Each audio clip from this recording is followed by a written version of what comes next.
Alright guys, we did the Christmas markets last night. Now we have 8 hours left before we have to get out. This country is about to go on lockdown, so if we don't get out of here soon, we're going to be stuck. So we're going to see as much of the city as we can, show it to you. Let's go. Alright, first stop, we're outside of Hotel Sacher, which also has like the Sacher Cafe.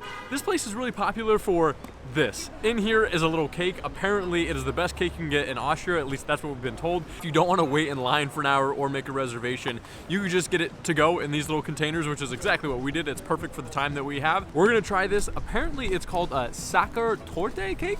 It's some type of chocolate thing. This is what it looks like. Sorry, Sarah, I'm palming it for us. So we're going to try this thing out. See if it's worth the hype. You take the big one. I want the big one. Okay. That's what it looks like on the inside. It looks like chocolate cake. I don't know. You ready to try it?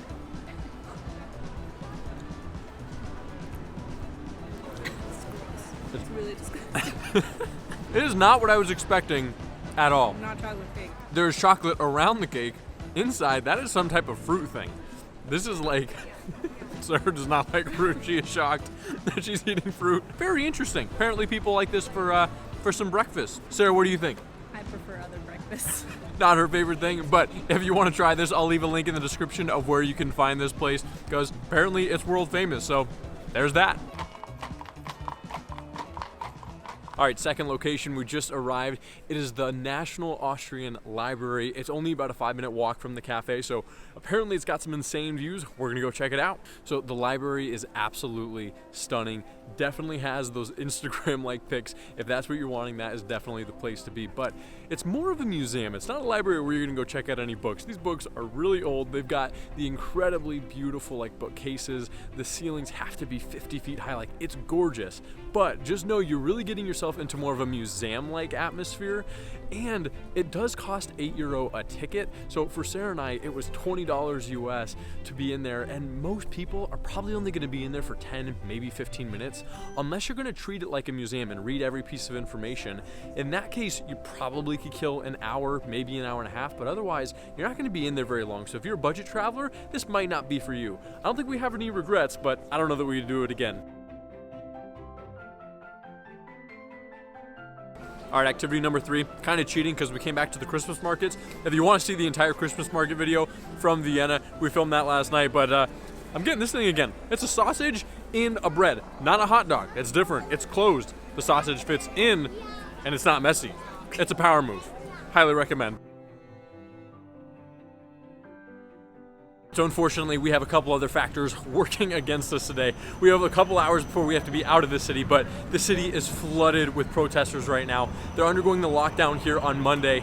Over 10,000 people have come to the city protesting. I'm not entirely sure which side each of these people are on, but it has caused a huge traffic jam everywhere. Like, half of these streets are closed, so we're on like side alleys trying to get there. Right now though, we're heading to the Belvedere Palace. I don't know, I'll get the pronunciation once we actually get there, but we're gonna try to get there right now for you guys and hopefully then get out by the end of this video. Sorry if you hear the helicopter up in the air. I think they're monitoring the protest, but this is the Belvedere Palace. Behind me up there, that's like the upper part, and then way the heck down here is the lower part, and in between are just a bunch of gardens. And apparently this was all built like in the early 1700s, belonged to Prince Eugene.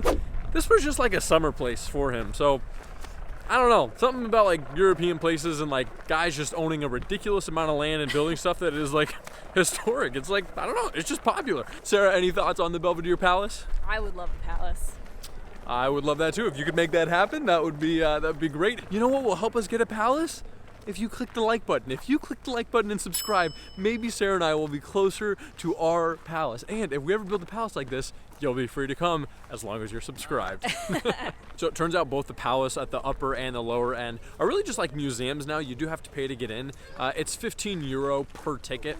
We've spent a lot of money already today doing all this. The tickets to get in and out of the city since they've announced lockdown have like shot up. So we're gonna save the money to make sure that we can get out successfully. But it's really nice to just come here and enjoy the gardens. I bet it'd even be more beautiful in the summer when everything is alive. Obviously it's winter, things are kind of dead. Overall, a beautiful place. Definitely a fun free activity to do, to just walk through the garden. So a cool place to check out. So it turns out Vienna is a really big city, a lot of ground to cover, probably not enough time just one day here. We're definitely gonna come back soon, but right now we have to head out and get out of the city before we get locked in. Sarah, any last thoughts on Vienna? I like Vienna. Yeah, definitely a nice city. Make sure to subscribe so you don't miss any of the upcoming Christmas market videos and all of our other travel vlogs. And hopefully we'll be able to get out of this country so we can actually film some of those videos. See you guys next time.